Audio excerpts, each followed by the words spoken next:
Hei, olen Olli-Pekka Brunila, 43-vuotias syntyperäinen kotkalainen. Perheeseeni kuuluu vaimo Miia ja tytär Emma. Ansiotöissä käyn Kaakkois-Suomen ammattikorkeakoulussa ja olen siellä logistiikan ja merenkulun koulutusjohtajana. Olen ollut kaupungin valtuustossa nytten 1 kauden ja haen nyt jatkokaudelle näissä kuntavaaleissa. Tärkeitä asioita ovat se, että lapsilla olisi paras mahdollinen koulu aina sieltä ala-asteelta, aina vaikka korkea-asteelle astikka. Ja se on mahdollista täällä Kotkassa.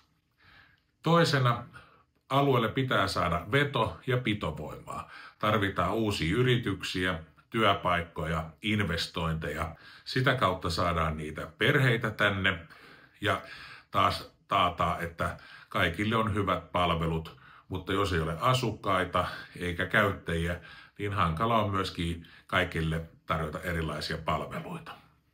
Ja kolmantena tärkeänä teemana minulla on vastuullinen taloudenpito.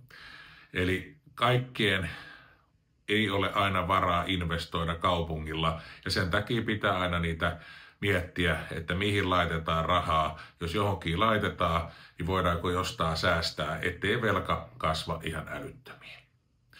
Olen numerolla 9 ehdolla kokoomuksen listoilta ja kaikille hyvää vaalitseppiä. Kiitos.